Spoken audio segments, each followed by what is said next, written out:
ప్రజాపాలనలో ప్రతిపక్షాలకు సహేతుకమైన సమస్యల్ని లేవనెత్తడానికి అవకాశం ఇవ్వాలి.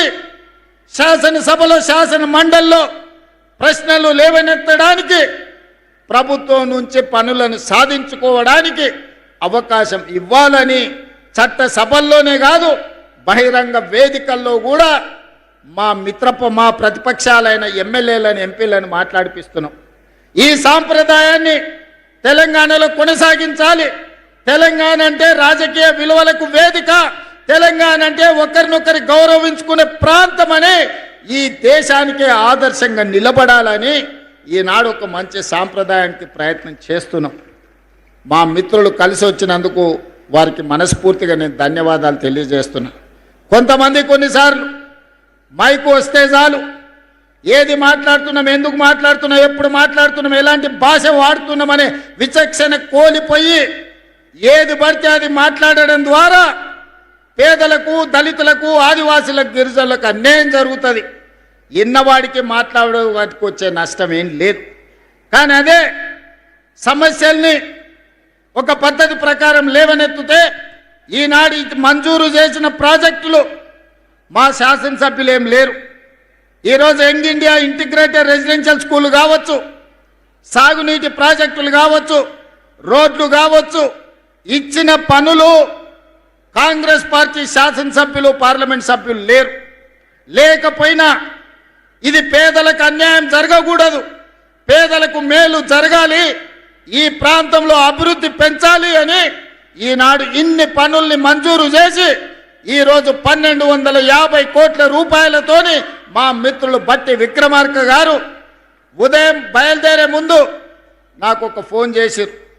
మనం నిర్మల్ కూడా young India integrated residential school ఇస్తే బాగుంటుంది అని.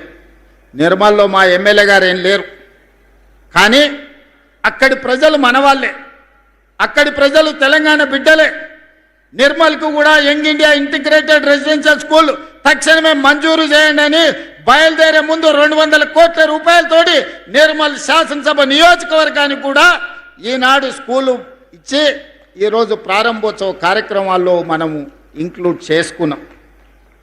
ఈనాడు ఇందిరమ్మ ఇండ్లు కావచ్చు, అదేవిధంగా 200 యూనిట్లు ఉచిత కరెంటు కావచ్చు, రైతు రుణమాఫీ కావచ్చు, రైతు భరోసా కావచ్చు, 500 రూపాయల సిలిండర్ కావచ్చు, ఉచితంగా ఆడబిడ్డలకు ఆర్టీసీ బస్సుల్లో ప్రయాణం కావచ్చు.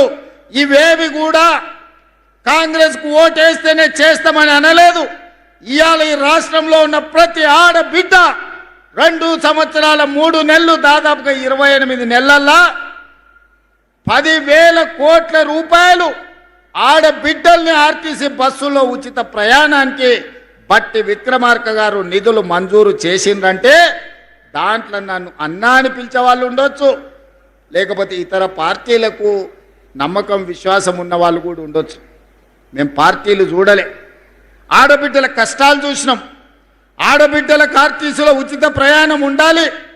ఒకనాడు అమ్మగారి ఇంటికి వెళ్ళాలన్నా, లేకపోతే బాసర సరస్వతి మందిరానికి వెళ్ళాలన్నా ఇంటి ఆయన నగదిస్తే పోయినట్టు, ఇంటి ఆయన కసురుకుంటే కడుపులో దుఃఖం పెట్టుకొని అవకాశం వచ్చినాడు పోదంలే అని ఊరుకొని ఉండొచ్చు.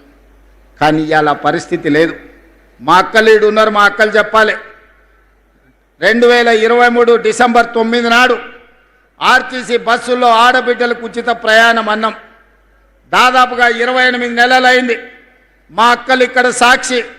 మా అక్కలను నేను అడుగుతున్నా, ఏ ఆర్టీసీ బస్సులన్నా ఎవరన్నా ₹1 బస్ టికెట్ కోసం మిమ్మల్ని ఎవరైనా పైసలు అడిగినరా? అక్క ఎవరైనా అడిగినరా?